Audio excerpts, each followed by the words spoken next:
Barcelona, let's talk about it, man. So I got to keep it real with y'all. I did not watch the game because man woke up mad late, right? I was up at night watching the baby, so I did not get to watch it. But I watched the highlights and the extended one, right? The 20-minute highlights, got to watch it all the way through.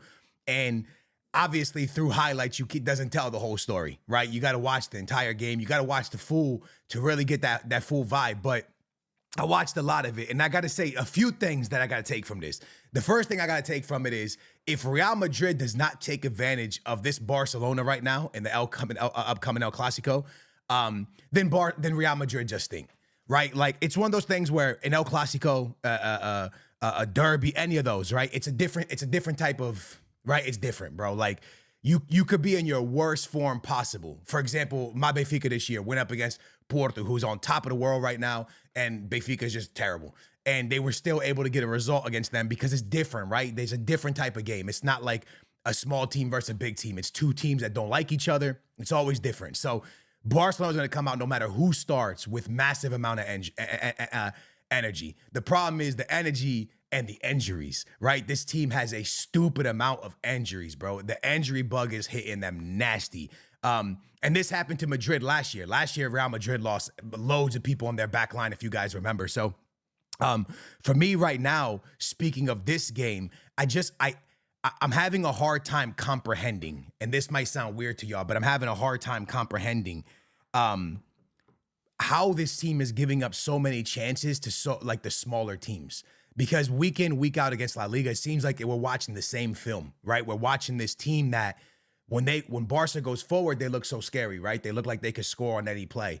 But every time they get countered, it looks like they could suffer a goal on every play.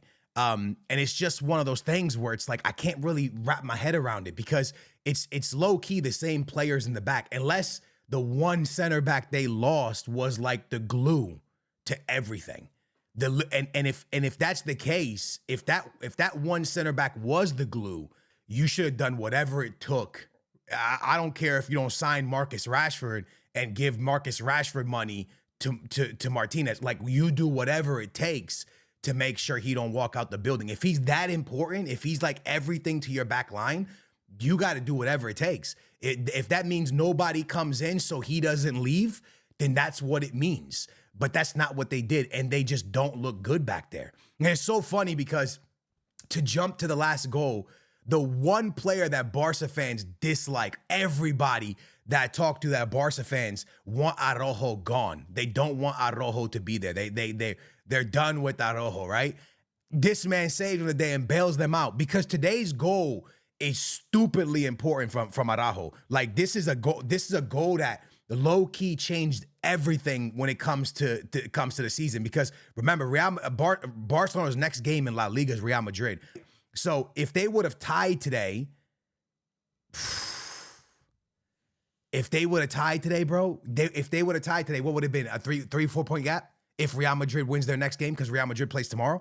If Real Madrid wins, that gap would have got a little bit bigger. And then if Real Madrid would have won El Clásico, dude, that becomes tough, man. So this goal from Araujo is crazy because everybody's been saying they want him gone. They're over him. They're done with him. You know what I mean? And the fact that he hit the goal that puts into the back of the net is absolutely insane. But let's start with the first goal. Pedri. Wow. I mean, it looks like y'all play FC. Y'all play FC 26. Y'all play it. Y'all know when y'all get in the box, y'all fidget spinning like this. You're spinning around, trying to find an opening. Now everybody's in the box, 12 defenders. I know there's not even 12 on the field, but that's what it feels like. 12 defenders in the box, right? All 11 are in the box. You're trying to get by. You're wiggling. And then you finally bang one to the back of the net. You know what I'm talking about? That's what today's goal was. Pedri's control, composure in the box was crazy. And again, this is why he's one of the best midfielders in the world. It's literally why he's one of the best midfielders in the world, right? Pedri is just...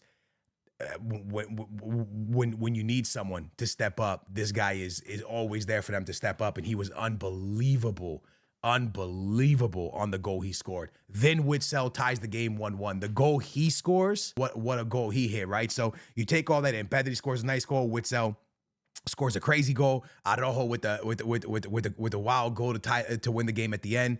Really fun, right? But when you look at the run of the game, the way the game went, there was so many chances that fell against Barcelona that just shouldn't. And like weird chances where like if it was a little bit better of a player up top, they probably finish it. And that worries me because the way they've been playing their high line, the way they've been playing, the way they've been getting cooked on defense, now you got to go up against Mbappe. The thing is, can Mbappe stay on side, right? That's like the biggest thing because Mbappe last year could not stay on side. And with all these negative things that we're talking about, all these negative things, at the moment right now, they're in first place.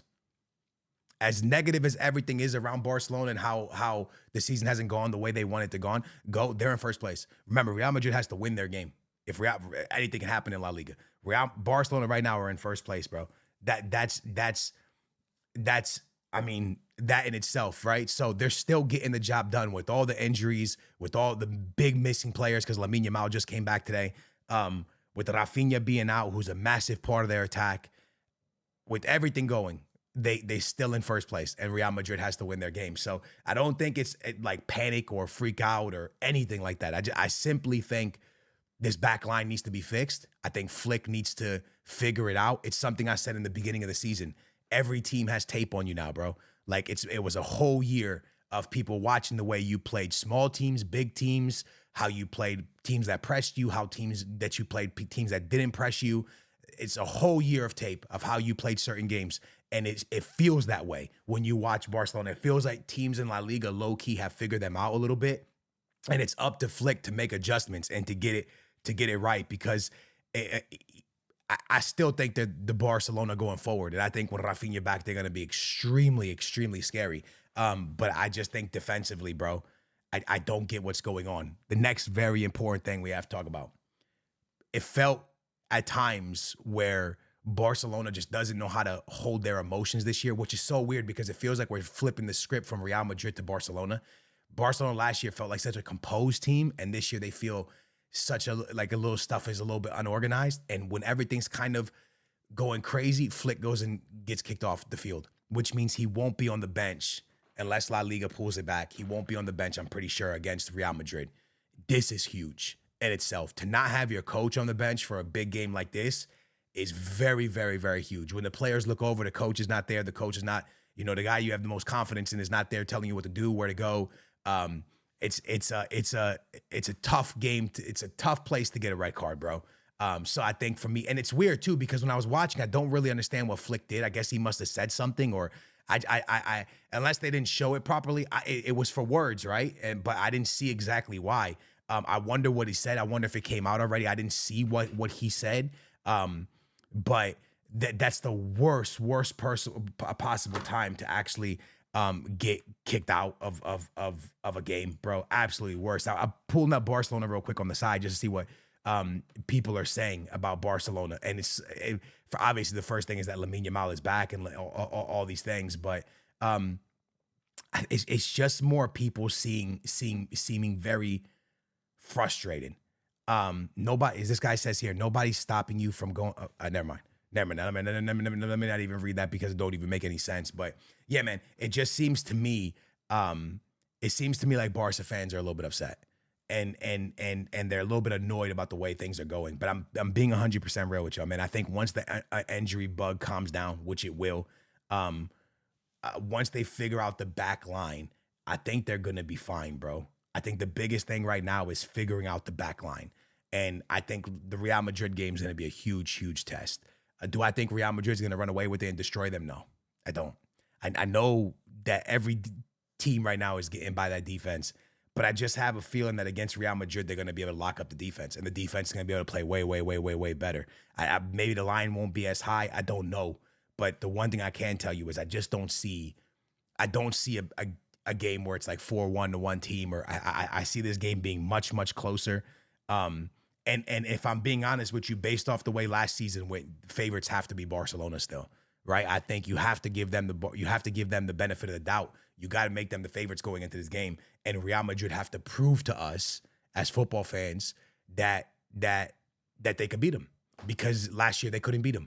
They haven't really beat them under Flick, right? They haven't really cooked them up. So we want to see. They beat them under Flick? I don't think they have. Maybe, but I don't think they have. We got to see. But you got to prove to us that you can beat Barcelona. You got to prove to us you're as good as Barcelona. And then once you do that, then the whole conversation will be different. But I believe every Real Madrid fan agrees with me that you got to prove to us, because last year you ain't proved nothing to us against Barcelona. And Barcelona proved that they were the way, way, way better team. But when I'm scrolling, y'all, it's just a lot of upset Barcelona fans. I don't even really want to say the things that they're saying, but there's a lot of people that are very, very upset with the way the back line's playing, with the way the team's playing.